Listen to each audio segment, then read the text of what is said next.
hungry. I want to get something to eat, but here you are. Came on up. Let's get this over with. Lord Jesus. Why, Lord? Why? And gave us due time. Let me read the due comment. Amazing. So, Ron Johnson. Scott, I don't know, bro. I don't know. Y'all be thinking that I'll be looking for this stuff. And I'm like, yo, dude, really? I have things to do. But for you, I'm going to make an exception one time. Ron Johnson is on my post. Never really talked to this dude, but apparently he has an issue with me. I don't know why, other than the fact that he don't like the fact that I voted for Trump. So this is what he said, and I've already tagged him in this live. So Ron Johnson, come on, let's find out what your issue is, what your umbrage is with me. I'm gonna read the comments so people can get some context behind what you're talking about. Let's see. Okay, so this happened earlier today, 9 hours ago. This is on my, what is this? This is on the post that I had put up yesterday with the Snoop gift. While I wait for the SCOTUS to decide if they're going to hear the case, Proverbs 21:1, right? So let's see if this is him. This is it. Okay, there he is. Yeah, let me bring you in here. Let me bring you. What's going on?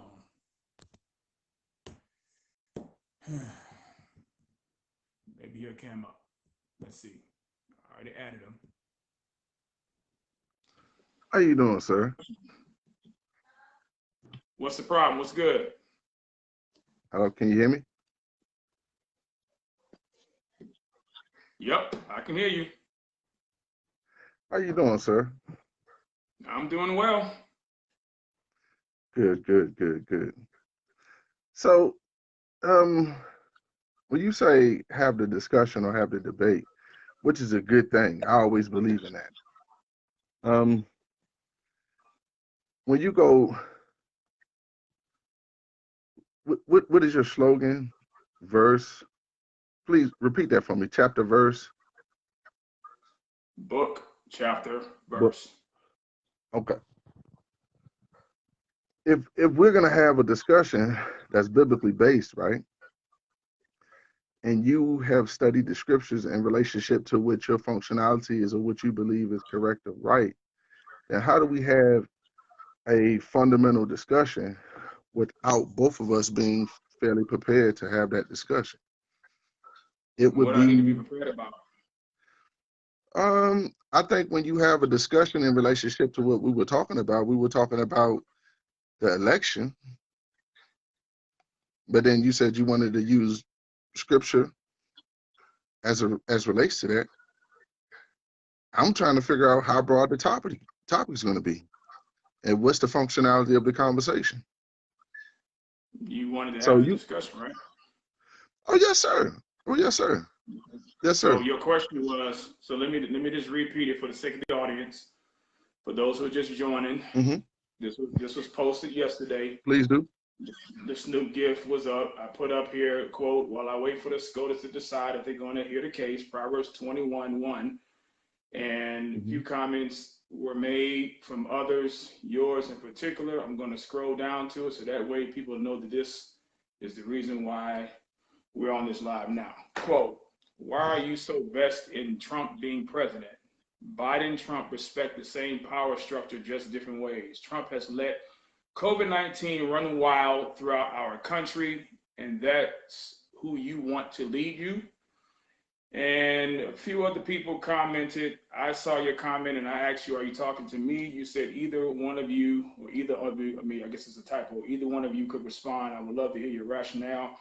I mentioned to you I provided a plethora of rational commentary and videos I produced and posted. Have you seen them? You said some. So let me ask you this question before I continue on with the comments.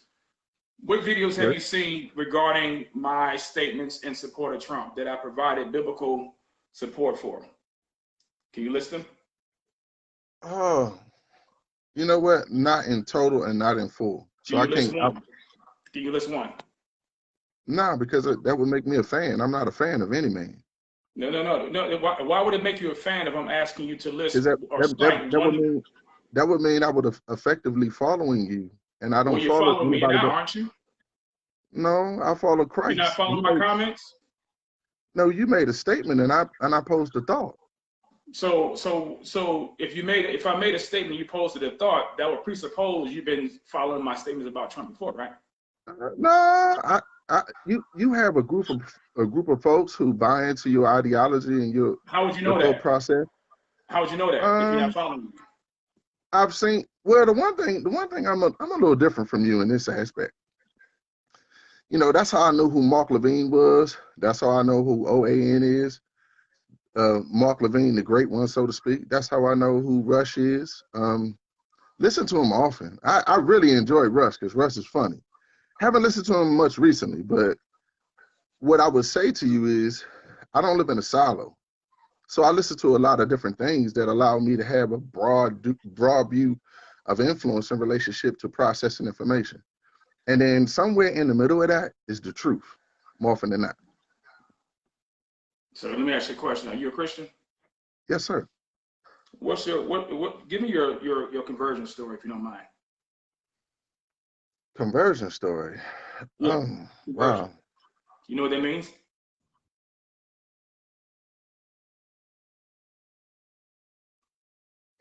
I would want to know.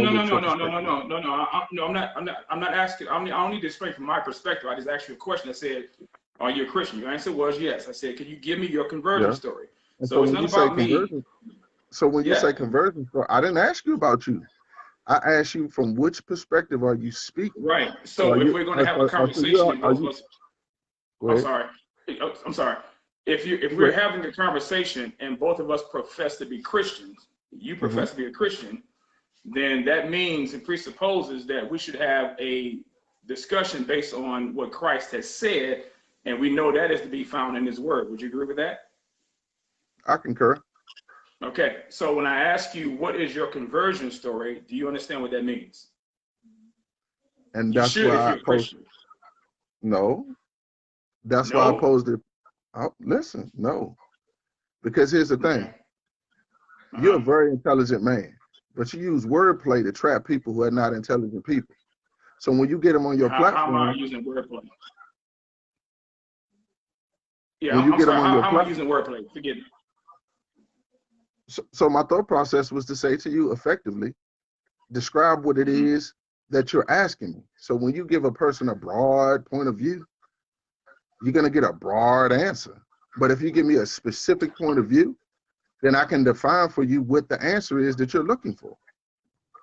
That would make sense, wouldn't it, bro? So then I thought if you're a Christian, like I am, and I asked you to give me your conversion story, then those who are Christians understand what a conversion story means. So let me just break it down a little bit more.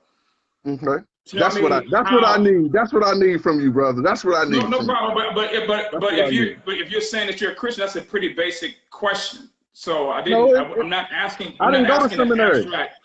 But brother, I didn't go to seminary like you did. I didn't go to seminary either. I didn't go to seminary either. Okay.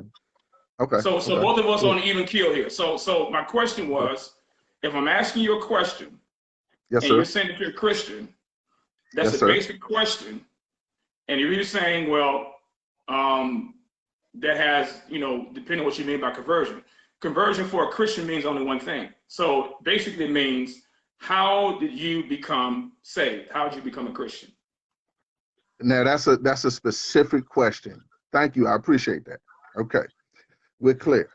I went through a turbulent time in my life, and there were some things and some circumstances that had happened. God had been ministering to me, and so at a point in time, I had tuned his voice out, And then I functionally got to a place where the right set of circumstances took place.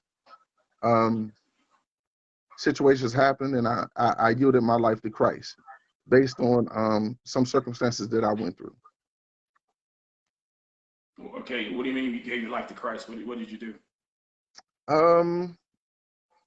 Became saved, submitted, washed in the Holy Spirit, completely converted, submitted my life to God. Now, since then, I've had some ups and downs. As we I ain't all been have. I ain't been a perfect Christian, but at the same time,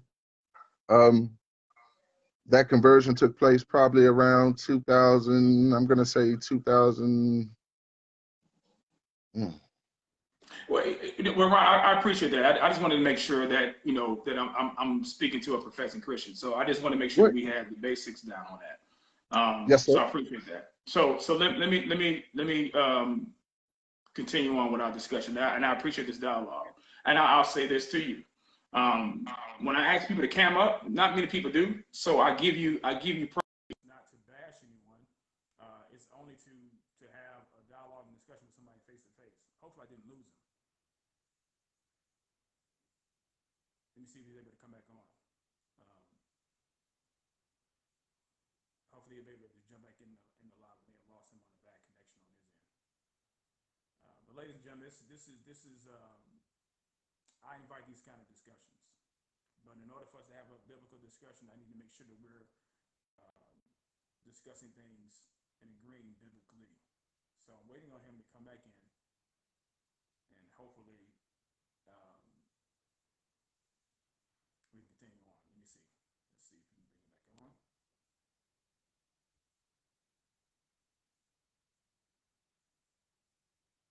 Yeah, man. Somebody called in on my line and kind of kicked me out of the live. Say again.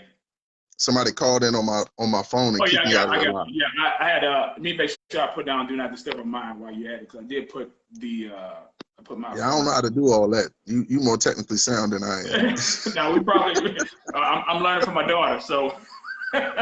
But yeah, so the reason why I ask these questions, the reason why I approach people, and I ask them the question, are you a Christian? Because that at least helps me to understand where a person is coming from. If a person is not a Christian, then the dialogue and discussion is not going to go too far, and I'm not going to be able to relate to where they are able to understand spiritual truth. So but since both of us are professing Christians, then the issue is regarding Trump, right? Not necessarily Trump, because I don't think I think it's a universal principle, and I think it's core issues. Because the one thing you said I do agree with, the problem is sin. It's not necessarily a particular person. I think Mr. Trump has developed a cult of personality, but I'm a believer in the sin that is America in terms of some of the things that have taken place. So I don't effectively look at Biden as a savior either. Neither do I. My concern is, say it again. Neither do I. Yeah, my concern is ultimately our overall well-being as a nation.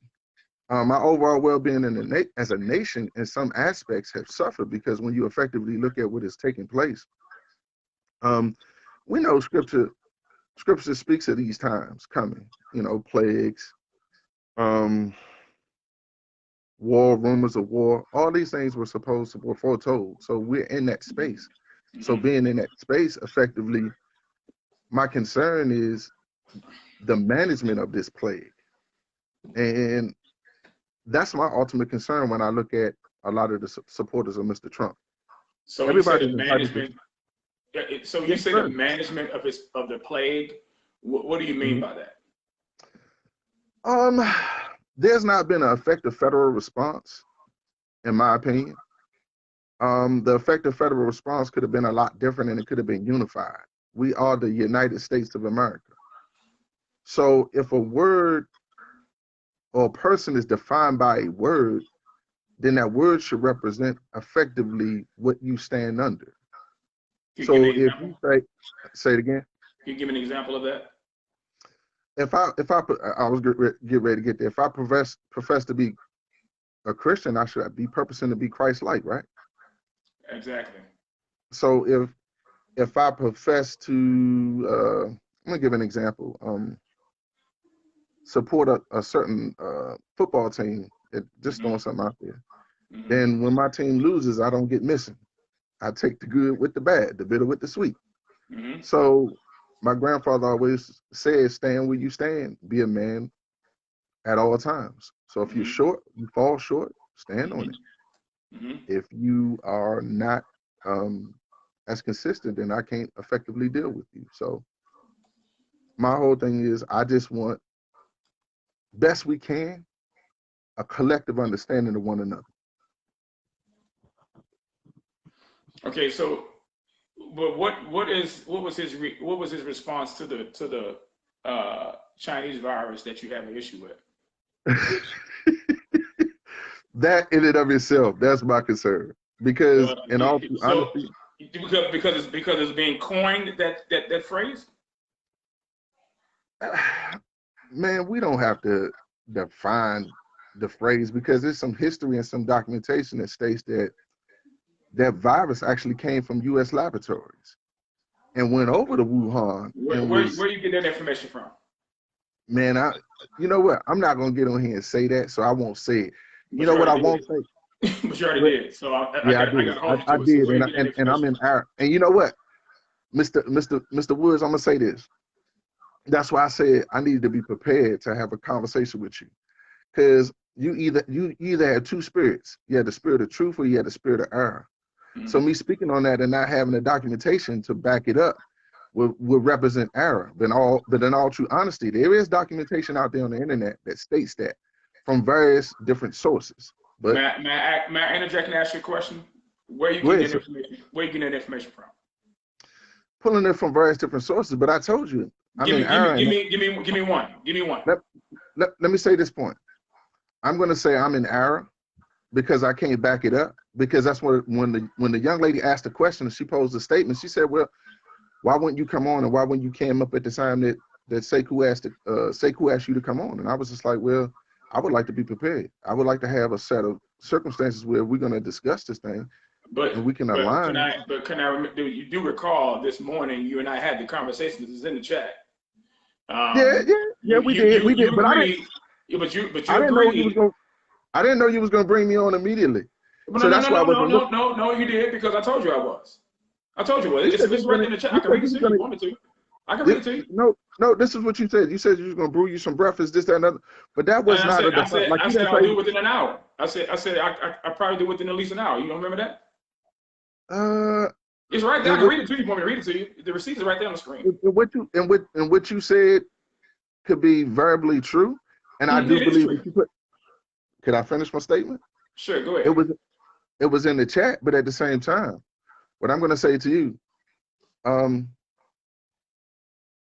you know a man about what he does. So right now, you've shown yourself to be a man of your word. You didn't think I was? I don't know to say you were or weren't. But I can't say that. Well, why would you assume that I wasn't if I told you I was, and you agreed to come on the live and came up with me this morning? You said that out of your mouth. And when you look at the other parts of what we talked about on there, think about what else was said. I said, you know what? I would effectively like to have an opportunity to have subject matter defined. That was before we came up right now. That was before we came up right now. Yeah, that's what I'm saying. I read you the quote 8 hours ago. 8 hours ago. I said to you, and I'm going to read the quote. You can follow along with me. Go ahead. I can't follow along with you, but I trust you. I'm going to take you for word. It's right here. I'll read it word for word. Go ahead. I'm with you. I said to you. Well, let me ask you a question, Mr. Woods. Sure. Does that further our discussion?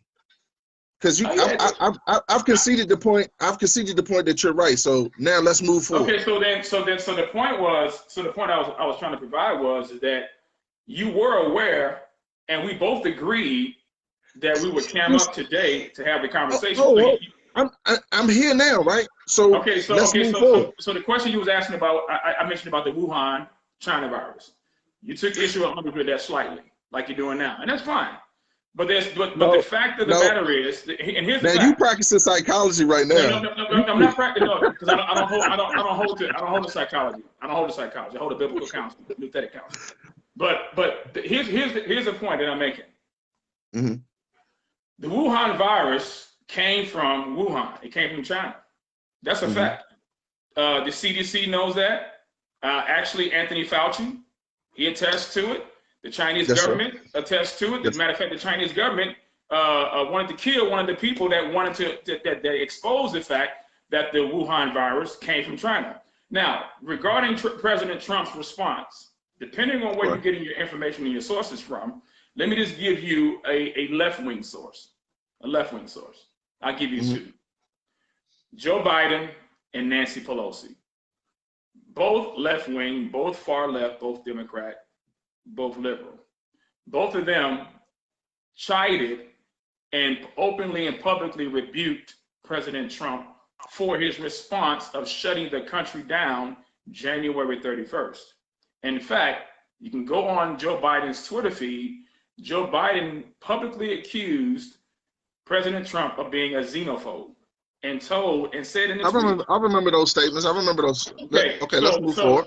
The point I'm making is that President Trump's response to the coronavirus was in reaction to the information that he received. He didn't want to shut the country down in the first place. And also, that part I don't disagree with. But here's the thing I'm gonna say to you. Here's the thing. Here's my initial point that I would say to you. Will we agree? Could we agree on this point? Ebola is a more deadly virus. Would we agree? I guess I'm not an epidemiologist, so I wouldn't know. But in terms of beginning to end, when people contracted, when it runs its course, a lot of people generally don't survive it. Okay, what's your point? My point is, with contract tracing, with effective safeguards put in place, with the pandemic office being in place, which was dismantled under the current president. Your connection was breaking up. Say it again. You said what? Yeah, I'm sorry. I said on the current president's watch, we experienced the pandemic coming on our shores. So with proper contract tracing and certain things being in place, I think we shut this virus down, or we minimize some of the impact that we've had in this country. What would you have proposed to do? What would you have proposed Trump to do? I propose that he should not have eliminated that office. Eliminated what office? Yes, sir. I'm saying what office? I didn't hear what you said. What office? What office are you talking about? I said there was an office that was put in place that was established to manage pandemics and emergencies that would impact the country. Okay. What office is that? You got me? Man, I cannot name the office, but that office was dismantled, Mr. Woods. And so when the office was dismantled, go ahead. When the office was dismantled, no, I'm listening. Go ahead. When the office was dismantled, contact tracing was enabled. And so our president stated that, well, we only had a few people come on shore, and these were words that came out of his mouth. And the virus will be gone in a short period of time. There was no effective contact tracing. There was no effective, of course, there's no effective, treatment for the virus. The virus effectively has to run its course. And so, the one thing I found out about God, the very thing that you lust after, he finds a way to show it to you and pull it back if your heart's not right. And so what I see, everybody wanted to act like this virus was not lethal, but it shut the economy down not once, and it's getting ready, but it's getting ready to do it again, essentially. And that's all on our president's watch with the information he had. And in his own words, he said to Bob Woodward certain things stating that he knew the virus was deadly. So how could how could Bob Woodward twist his words? I can respond to that if you like. Yes, sir. I'm listening. Okay. So number one, this office that you're talking about, I'm not really sure if you're referring to the CDC or the office within the CDC, Center of Disease Control.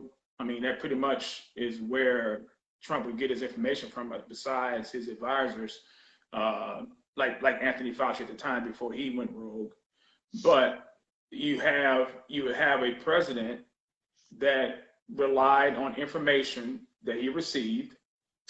He's not a dictator. That's why he has advisors. That's why he has people in his administration to give him information and intelligence, so that way he can make the best decision possible. Secondly, regarding Bob Woodward's statement, who, by all intents and purposes, is just a person that was trying to get a name for himself by putting out this book. And let me give you the facts behind that.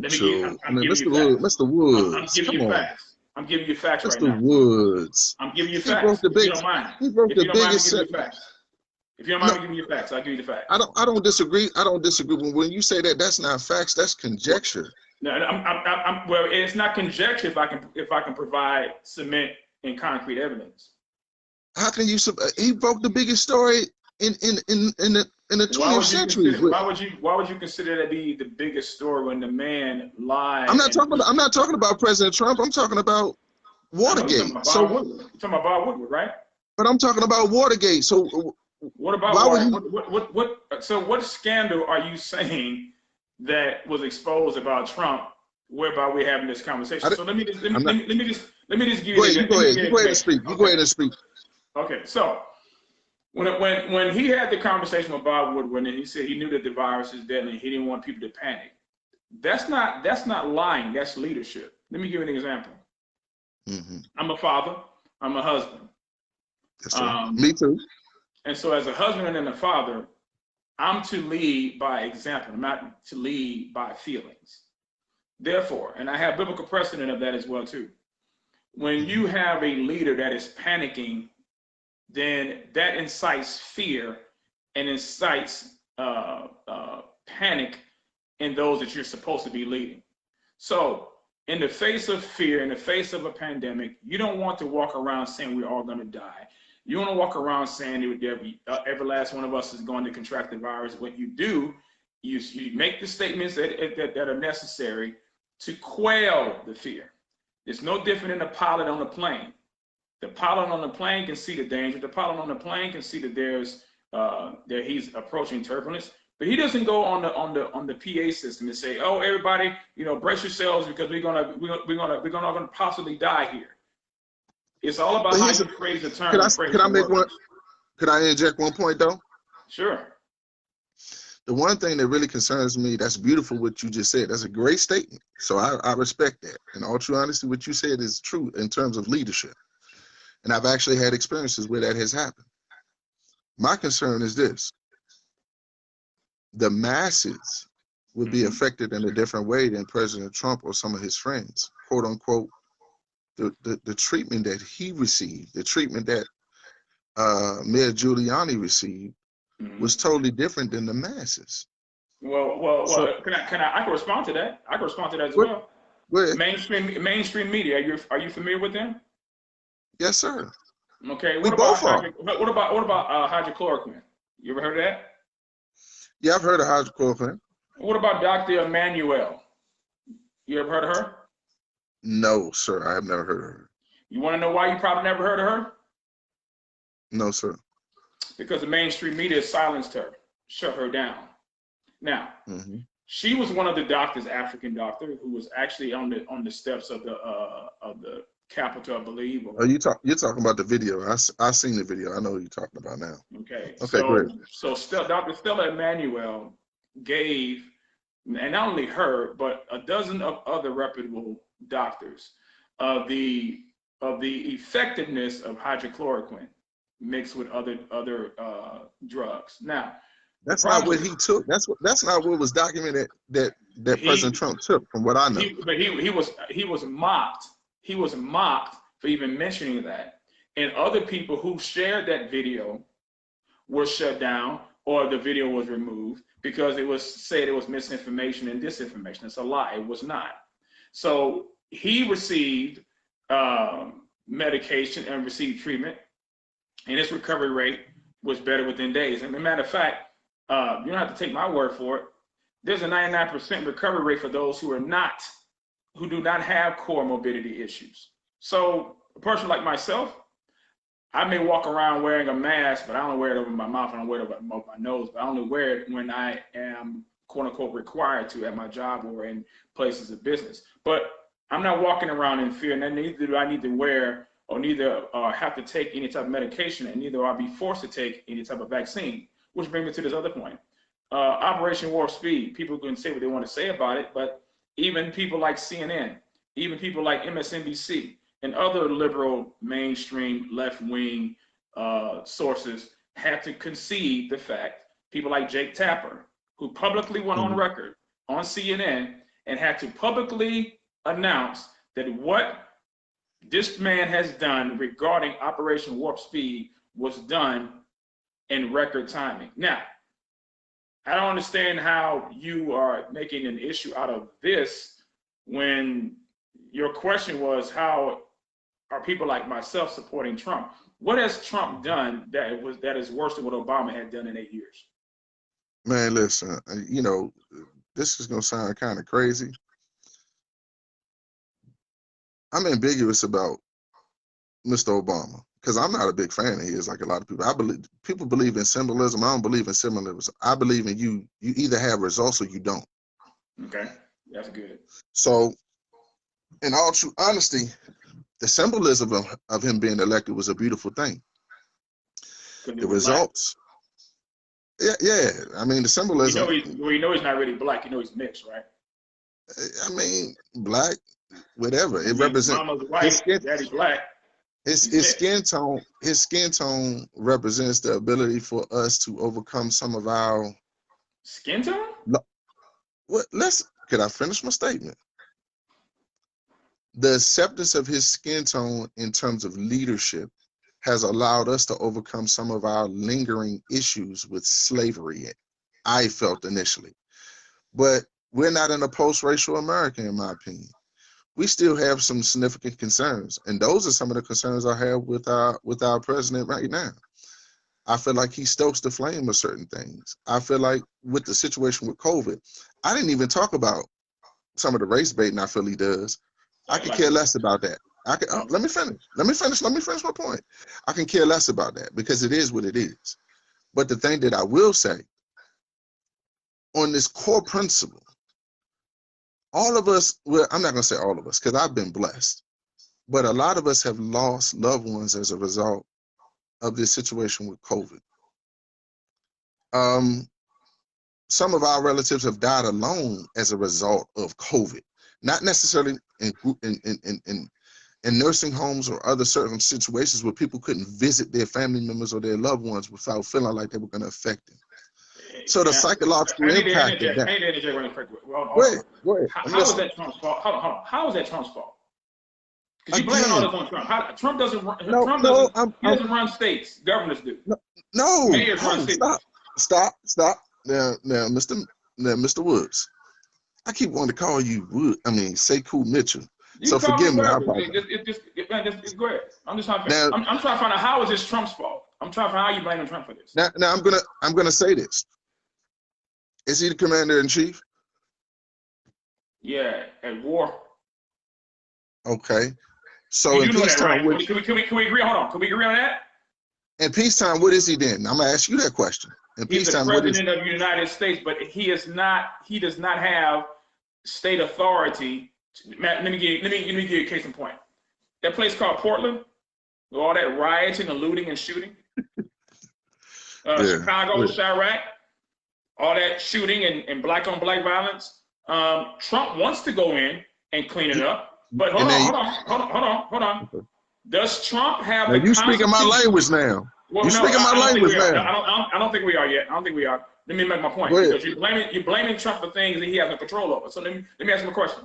Let me answer my question. Does Trump have the constitutional authority to go into states and overrule the authority? Yes or no? No. Okay. No. So why are you blaming Trump for states that are responsible for the governance of their people? That's all I'm asking.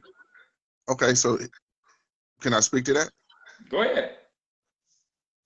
One finger has little to no power, right? But if I put all 5 of these together, what does it have? It's a fist, right? So when I take this fist and I move forward with this fist, together we go further faster. So the one thing about being a president or any leader, a leader learns how to get people to coalesce around their opinion or their thought process, and they lead people through tough times. So if I can get you to coalesce around my thought process, and my thought process is functional, part of being a leader is being able to take people from one place to another. You're not answering my question. I just answered your question. No, so he did not, in the midst of a pandemic, he let a lot of these states be on their own. Larry Hogan, who's a Republican in the state of Maryland. Larry Hogan, who's a go ahead, Mr. Woods. I'm listening.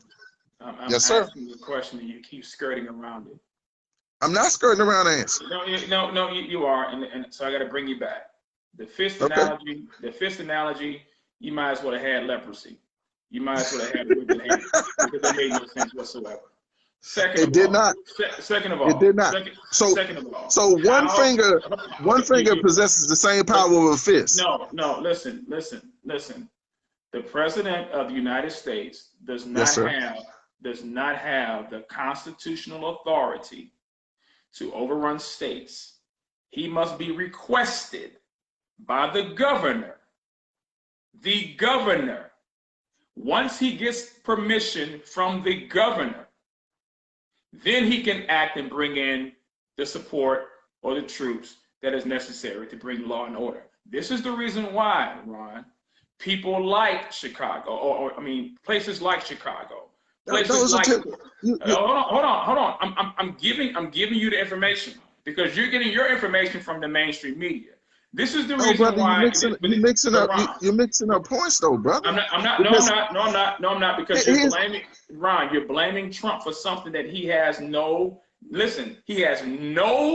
responsibility for if he is not being given the permission or authorization to go into those states. That is common sense, because if that's the case, then what about Obama?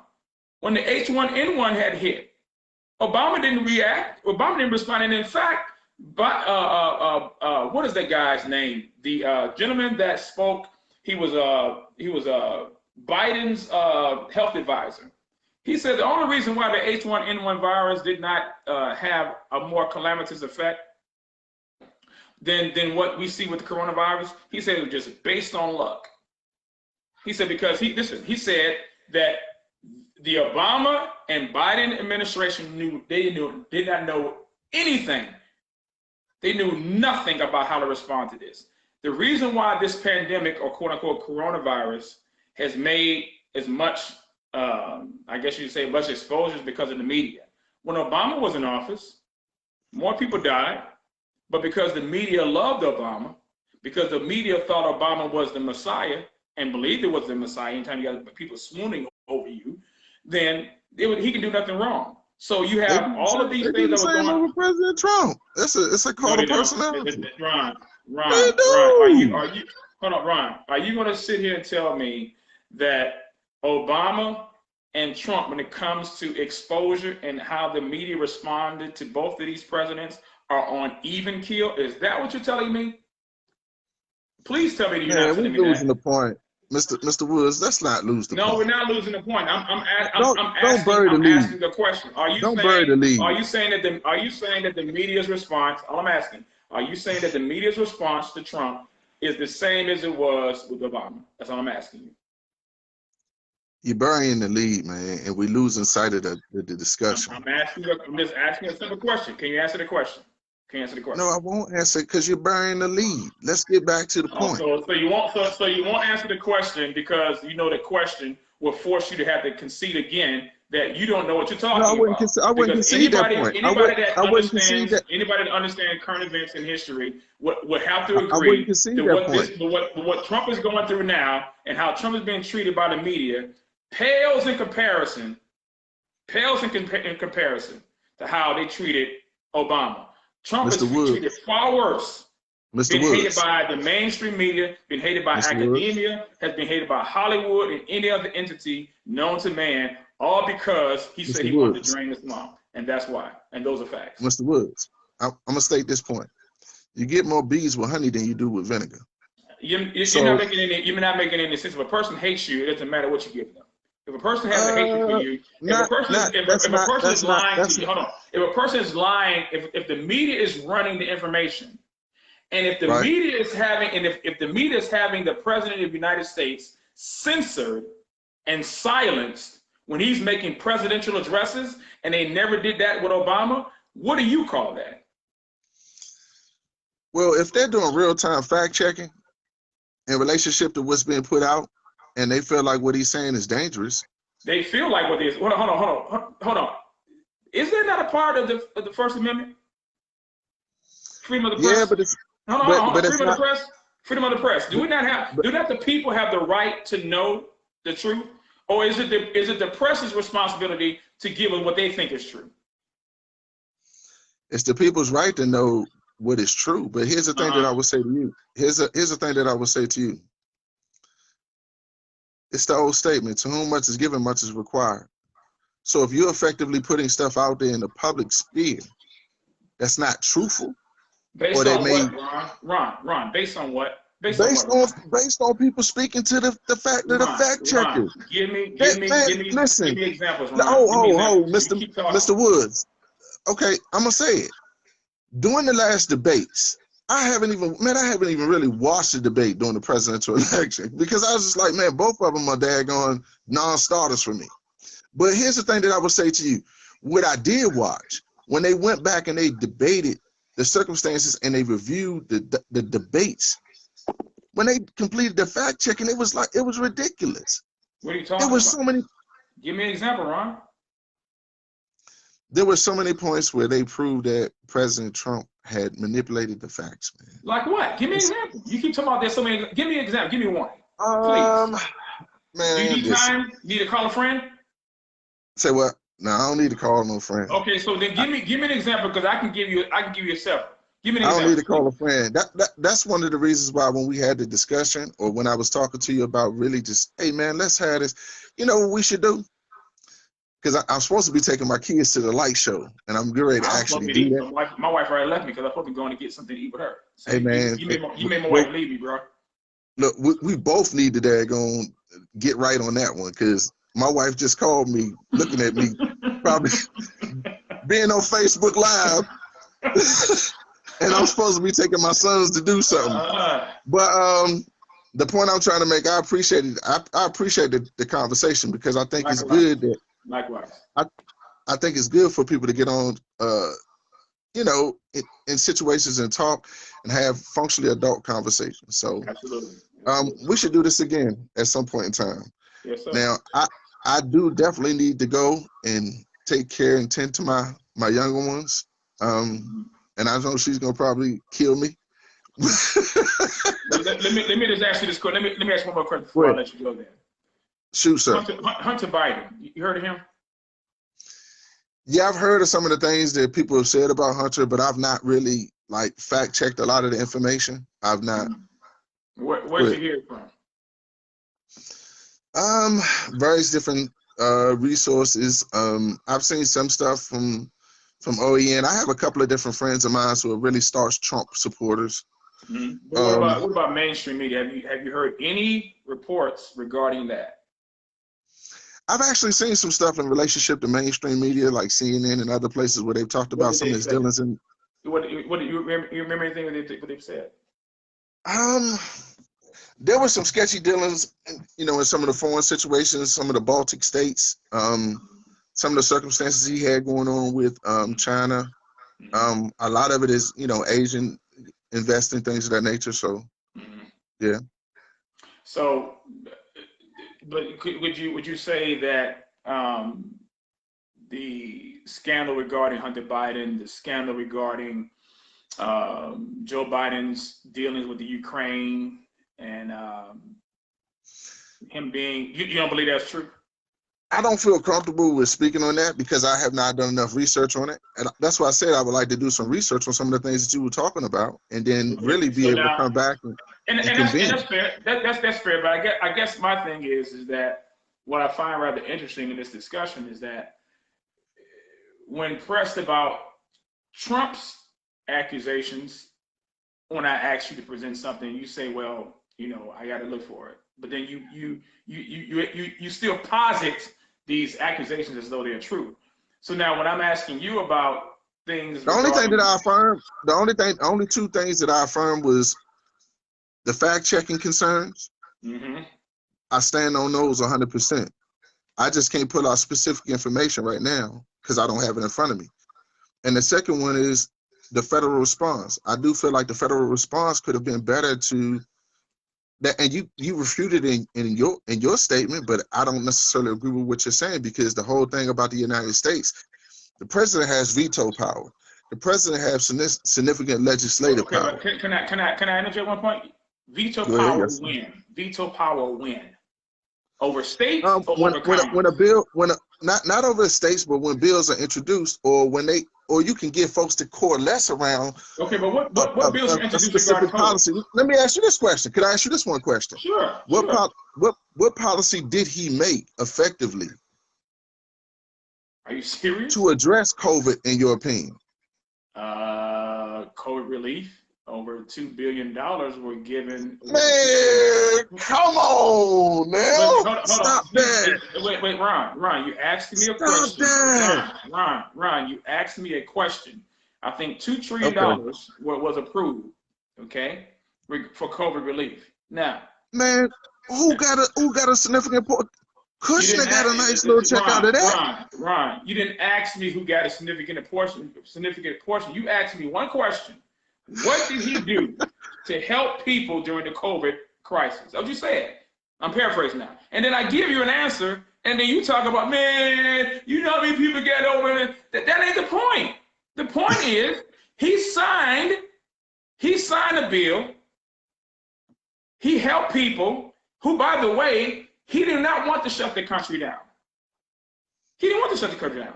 So he's damned if he did, damned if he didn't, by the very people who want to critique him and criticize him. So when he shut the country down in January, Biden and the left say, well, he's being a xenophobe. Then Anthony Fauci said, and that's on I don't know to say. I can't parse words with you on that. I could, but I ain't gonna parse words. I mean, but I'm giving you the facts of what he said. You can look it up for yourself. I'm not making it. No, I mean that's identified. I'm not gonna disagree with that part. But the thing, so what is it that you want from this man, other than what he's already done? So it's like he can't win. So he can't win. He can't win. Leadership. Well, hold on. So he is leading. What is he? Hold. Think about this from the truest perspective.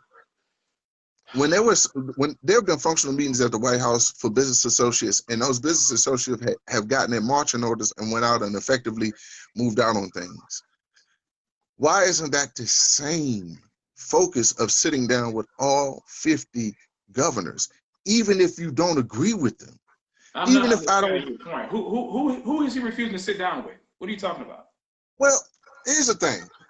No. Hold on. I mean, who is he refusing? I'm gonna get off on the part.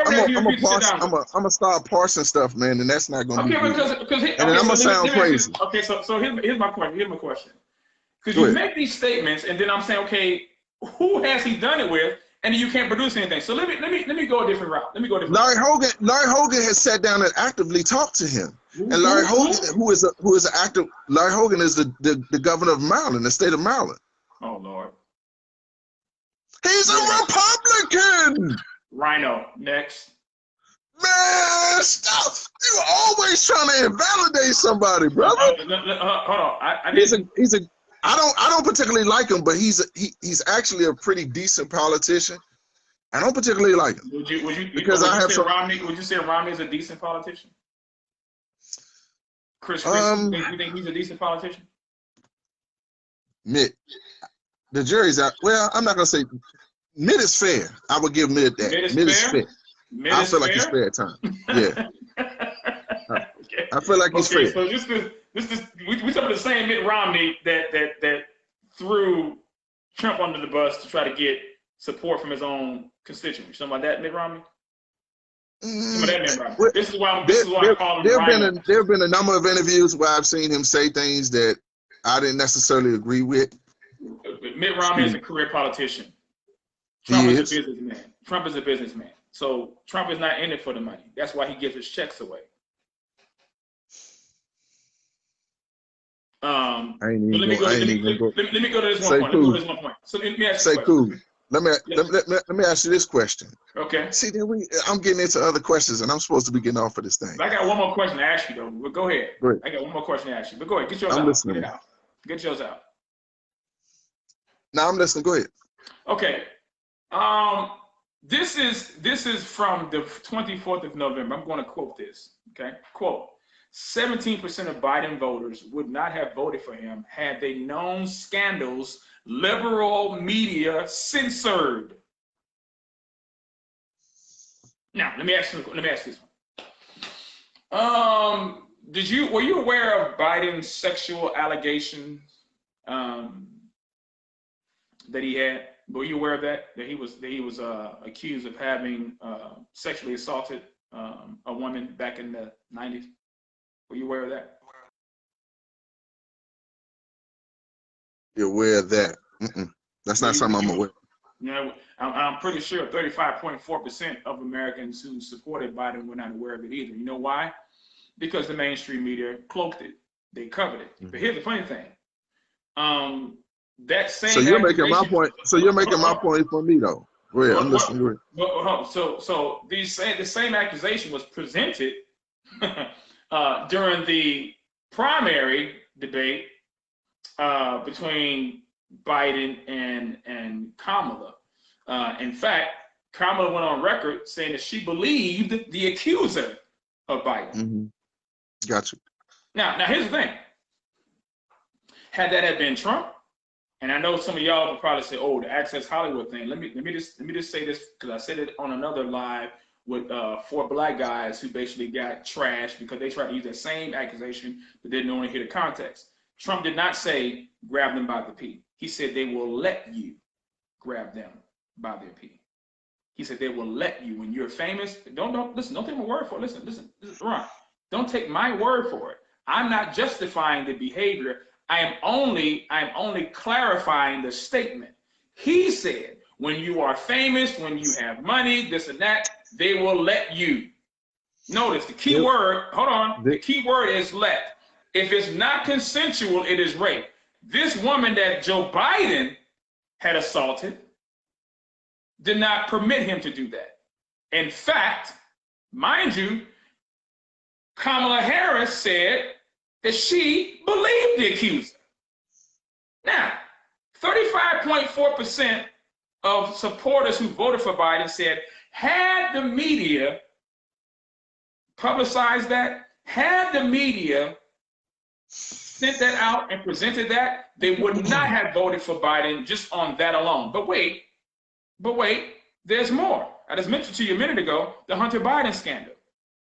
45%, 45.1% to be exact, said had they had known what they know now about Hunter, who, by the way, now his so-called scandal is reemerging regarding his taxes now. They said had they had known that prior to the election, they wouldn't have voted for Biden. And these are people who were polled and said, yeah, we voted for Biden, and they were asked these questions. Were you aware of his sexual assault allegation that is still pending against him today? Are you aware of that? No, I wasn't aware of that. Are you aware of Hunter Biden? No, I wasn't aware of that. I didn't even know he had a son. I mean, so they weren't aware of that. That's not what I said. Come on, man. I didn't say that. Don't say I didn't say that. No. I didn't say you said it. I'm saying those who supported him when they were given this information, they said they did not even know this. Now, I was being facetious about him not having a son. I was being facetious. Okay. But they were not aware of this. But here's the point here's the point I would try to make to you. You said a couple of different points in there. There's a long documented history of things that if I wanted to, put stuff in the air in relationship to President Trump. I could go through and say, and I feel like with his situation or circumstance, where there's smoke, there's fire. But you know what? People believe what they want in relationship to other people and their character. So the only thing I can judge is actions. I wasn't there when circumstances and situations took place between him and those women, so I don't know. But what I do know is I do not agree with his stance and the way that he has managed the COVID response. Okay, but you're not telling me what he did wrong. I'm giving And you factual. I told you, leadership, even when you lead your household or your wife as a man, your children, you're guiding them to where you need them to be. Analogy. That's a horrible analogy. Let me give you a reason why I'm saying if you say so, brother. But here's the reason why I'm saying so. Okay. Because I'm listening, sir. As a husband, I have biblical and spiritual authority to lead my house. I do not have biblical or spiritual authority to lead your house. It's called jurisdiction. So your analogy falls woefully flat, bro. You can't use that. Flat. Stop for a second. If God is sovereign, right, and when you're put in a position, you're given dominion, right? Isn't Trump given dominion over the U.S. to lead it and guide it? So if he's given dominion, right, so he's supposed to be in that place of leadership. What does dominion mean then? Okay. What was the election about? I'm going to answer the question. Go ahead and answer. Simple answer is this: separation of powers. You know what that means, right? Separation of powers. The president is not. The president of the United States. You're parsing the argument. You're parsing the argument because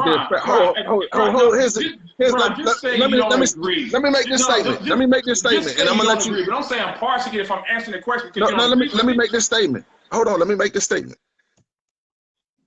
Who has the federal purse strings? Congress and who? Excuse me? I said, who has the federal purse strings? Congress and who? It ain't the president. It ain't the president. What do you mean? You know, that's the failing. You know what? That's the failing of this administration. And I'm gonna tell you why. Most chiefs of staff have had the ability to go up on Capitol Hill and to facilitate conversations with people to get funds released and to support objectives and push through things that are done. The one thing that really gets me about this political system, it's a beautiful system because it's supposed to have checks and balances in it. And even with all the checks and balances, our president is challenging all the guardrails and doing a couple of different things that I don't necessarily concur with. But the thing that I would say to you is,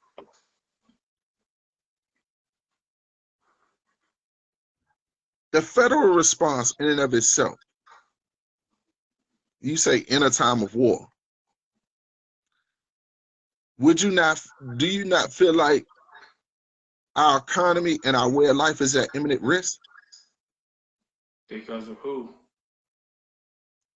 I don't know who you think it. Who do you think it is? I'm not blaming Trump, especially when he's gone on record and has been clear of what he's trying to do. This is why he has gone before Congress and told Congress, this is what you all need to do. The American people deserve this. The American people deserve that. But since people like Nancy Pelosi, who tore up the president's State of the Union address earlier this year, who can't stand him. But had she done that to Obama, she'd have been called a racist. It'd have been made a black and white issue, and you know that. Just like the congressman that called Obama a liar. He said, you lie. That man was considered to be a racist, all because he was white, calling Obama, who was perceived to be a black man. You got rule of order. Nobody speaks when the president is giving a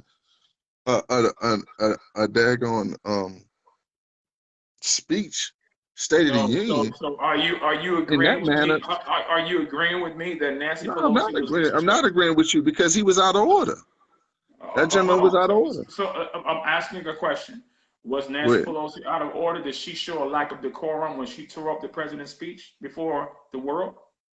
She did not openly disrespect or interject herself in You can't be consistent with this argument. So you're telling me because the person what are you verbally saying? so because the person verbally disrespects somebody, it's different when somebody visually. It was during the course of the speech. Listen to me. Are you saying because what this man did was offensive and disrespectful, but because what Nancy Pelosi did, although she didn't verbally say anything, that she was not as equally disrespectful? Are you saying that to me? Are you now mind you said you're a Christian, now mind you, hold on. You said you're a Christian, hold on. You said you're a Christian. You said you're a Christian. First and foremost. You're a Christian, so let's be balanced and biblical here. Let's not be facetious and be fake with that. Be honest. Don't be biased. First and foremost. I'm waiting. What is discernment? What would you say discernment is? Able to judge rightly. For who? The ability for anybody, for God's glory, ultimately, for God's glory, but it is the ability to discern and to judge right from wrong. Right. So right at almost right. So at right and almost right. So at a specific time. So at a specific time, right, when I exercise my right, but if I'm true to the decorum and let you finish your speech, because like say for instance, one of the reasons why this dialogue has been pretty decent, I would assume, is because there's a point in time where you speak, I shut up, I speak, you get quiet, right? There's a lot of respect associated with that. So if that respect is there, then the dialogue is going to be functional. There was a lack of respect, in my opinion, for Obama. Now, I'm not going to sit here and say in decorum what Nancy Pelosi did was actively active or proper, but it was not an open rebuke of a person speaking at the time they're conducting a speech. That was an open rebuke of a person who's in a position of authority. Hey, Ron. Yes, sir. I'm listening. I agree with you 100%, sir. But where I can't get that same reciprocity of agreement with you is that you won't even meet me halfway in saying. No. What did I say to you? What did I say? Did you hear what I said? I said it wasn't listen to what I said. I said it wasn't effectively appropriate for her to do what she did, but she did not exercise or exhibit an open rebuke of the leaders of the free world at that time. So let me say it this way. Was Joe Wilson disrespectful toward Obama when Obama gave his State of the Union address? Yes or no? Yes. Okay, stop right there. Was Nancy Pelosi also disrespectful in her response, although not verbal, but physical, in her response to President Trump? Not during the course of the speech. So now you're basically being semantical. You're saying because I'm not being semantical. Hold on. Let's get biblical for a second. Let's get biblical for 1 second. But the only problem is you're not, because you're being biased. You're violating James 2:1. Here's what I'm saying. So because Joe Wilson read the scripture when you say Bible. Read the scripture when you say bias. We'll pull it up. Let's talk about it. It says, my brethren, do not hold the grace of the Lord Jesus Christ with an attitude of personal favoritism. That's James 2:1. So here's my question. So to assume favoritism, right? That would assume that I have a vested. Let me finish my thought. So okay, you're saying because Joe Wilson verbally said you lie to Trump, that's wrong, that's disrespectful, that was not giving the president his respect. I would say that was an open rebuke. I'm agreeing with you. Okay. I'm agreeing with you that it's over. I'm agreeing with you on that. You're saying that that's wrong because he did it verbally. Period. And I agree with what you said. What Nancy Pelosi did was wrong. I don't. Let me tell you something. Wait a minute. Hold on. So you agree. So hold on. So you're saying now that you agree that both parties were disrespectful toward the president of the United States. I said both of them were disrespectful. I said there was a difference. I'm not saying it wasn't a difference. I'm saying one did it verbally and one did it in if you gesture. exhibit a open, like say for instance, example, he's the commander in chief. Ain't that what you said, right? Yeah, of course he is. Okay. So as a commander in chief, if he's exercising or he's sitting in that office at a specific time, right? That's just like I would say, once he steps into that office, then you acknowledge and you honor that office. Okay, but because we're talking. Is Trump on it? Does Trump have the same respect that Obama does? Listen, I don't care what nobody else do. I know what I did. Because if you could go back, I try to find this post in my daggone post, and I couldn't find it 4 years ago.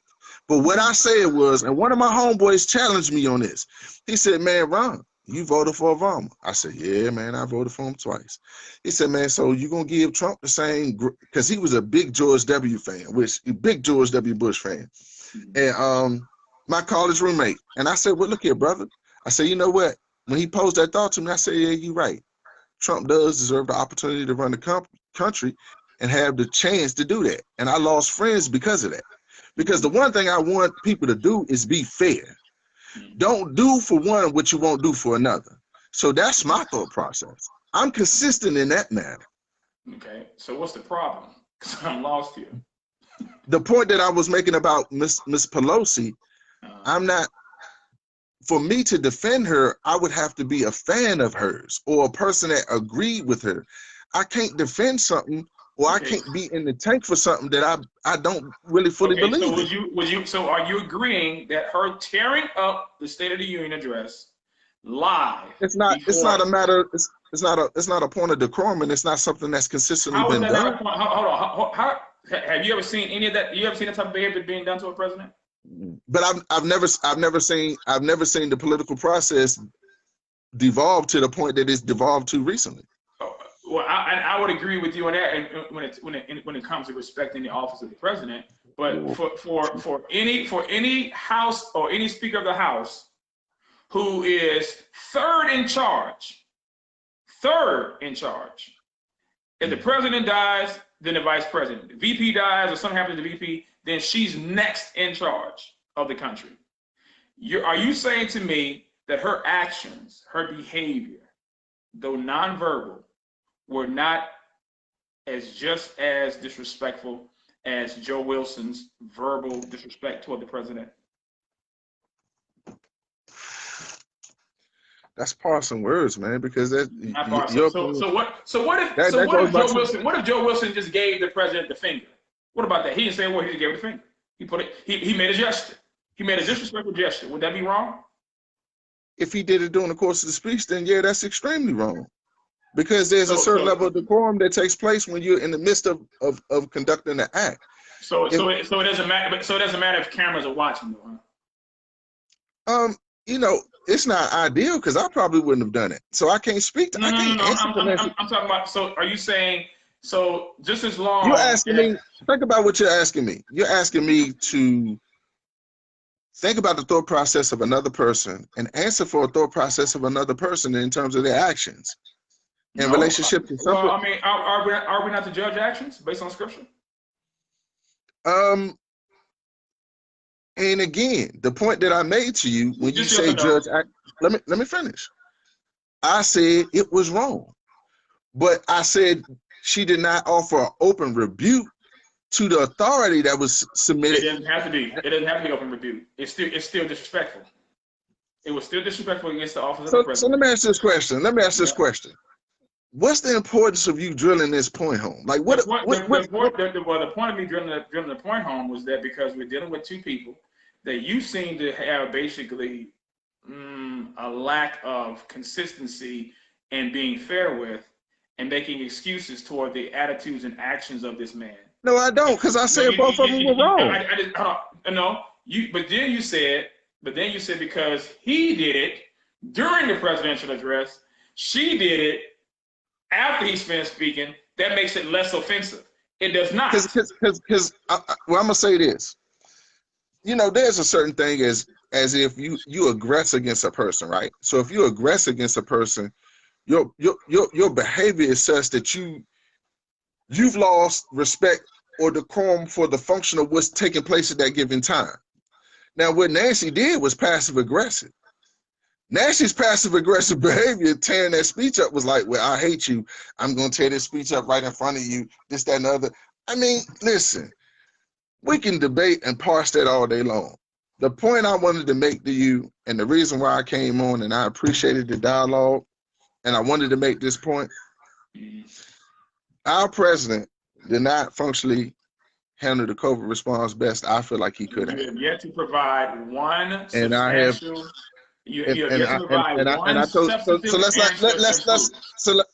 Let's say this point. Let's reconvene this discussion next week. Same bad time. I'll let you know, because I want to make no commitments to that. But I'll say this: when you make, but hold on, let me say this, and this is for those who are listening. When you make statements publicly like that, and you don't have the resources to defend it, and that's why I make. But that's why I said you need. Ron, you already made it, bro. You Mr. already Woods said it. Mr. Woods, one of the reasons why I told you, I said that I would prefer to have a debate, but I said, man, I'm never opposed to having a discussion with people at points in times, because I firmly believe that, what's in me is going to come out, and I'm gonna either sound fair and be respectful, and we're gonna have a respectful dialogue. And I think I have enough of a grasp of the facts at points in times. But the one thing I knew that you would have, because you're a smart guy, you're gonna have your facts and you're gonna have your stuff lined up. And so when a person comes in here, it's like a lamb to slaughter. Because a lot of people are not going to be aware enough you're an intelligent guy. And so a lot of people are not going to be aware enough to not necessarily fall into the traps, but aware enough to process their points and not come across as an idiot. And a lot of people come on and I've seen you undress a couple of people on your platform. And it's been really funny to hear them talk because they get emotional. And I think we both have valid points. I think some of the people that have been on your platform have had valid points. I think you're a solid dude. I don't agree with all of your politics, but I think it's good to have. What politics you don't agree with that I have? I'm just curious. Just humor me on that one. What politics you don't agree with that I have? Biblically speaking. Hey man, we just said that your support of this president, man. So would that be safe to say you didn't vote for him? I wouldn't either.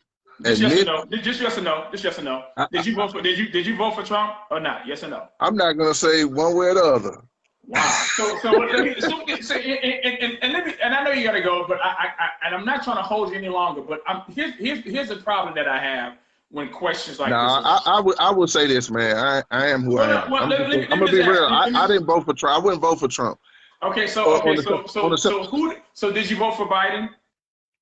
Yeah, I did. Okay, so then I already knew you did, but I wanted to hear you say it.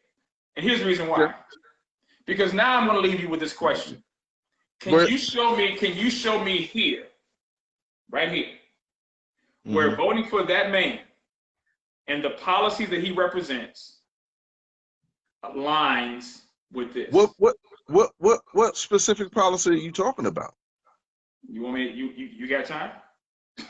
Nah, I ain't got time, man. Okay, that's what I said. So then here's what we'll do. Here's what we'll do. Because this is unprecedented in this live that I've had. Okay, you're the only person. So you made history with lives with me. You're the only person that has been willing to come up with me and have been willing to publicly say, as a Black person, as a professing Christian, yeah, I voted for Joe Biden, and here's why. And now I'm asking you to present your argument, your polemic, with the pages of this book, based on his policies alone. Your responsibility now, the next time we go live, is to show me book, chapter, and verse how his positions and his policies and platform that he represents align with this. Okay? You have to do it now, because I know to do it now wouldn't be a good look for you. So I give you time. And we'll let this live be based on you voted for Joe Biden and you have biblical support to do so. Because you're a Christian, right? Right? I profess that. Yes, sir. Okay. So I'm just curious to know how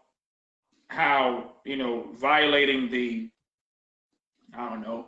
sixth commandment will be in line with scripture. The eighth commandment will be in line with scripture, and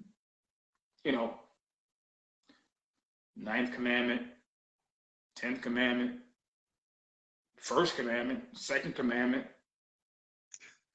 third. That's like all 10. It's just all 10. That'll be my challenge to you. And I appreciate, number one, and I'm not saying this to be facetious. I'm not gaslighting you.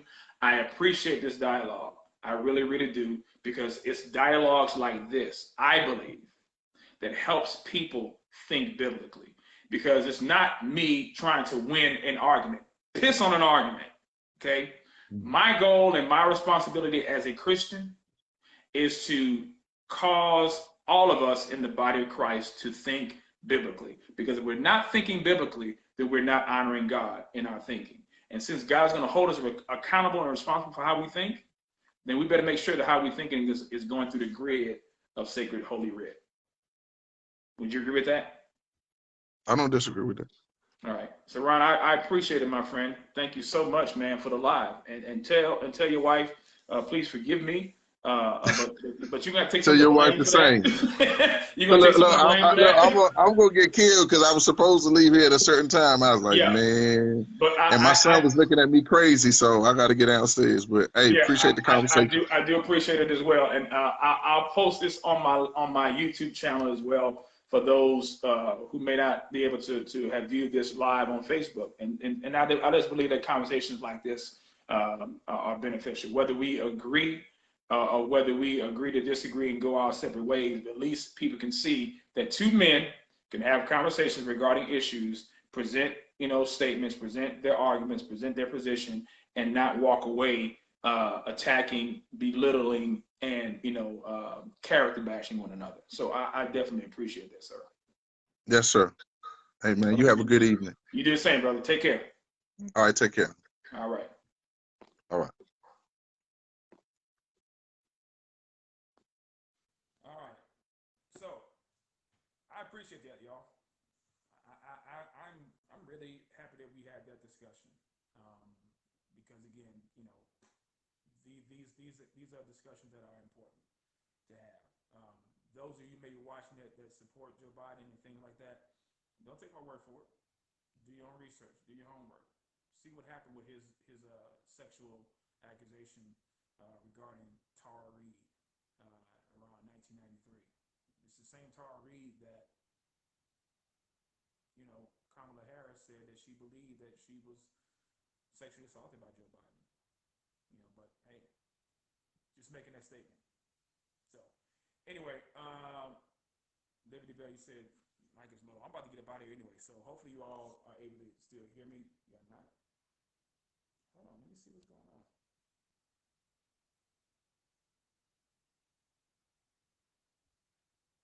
What about now? Can y'all hear me?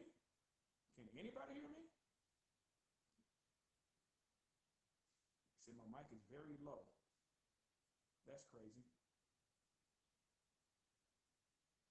Can anybody hear me? I'm about to end the live right now anyway. I said the mic is low. Now you see you can't hear. Can anybody hear me? Okay. So Shane, you see you can hear not much? All right. Extremely low sound. That is weird. I can hear you, but it's low. Okay. Well, I'm about to let y'all go. And hope you guys have a great night.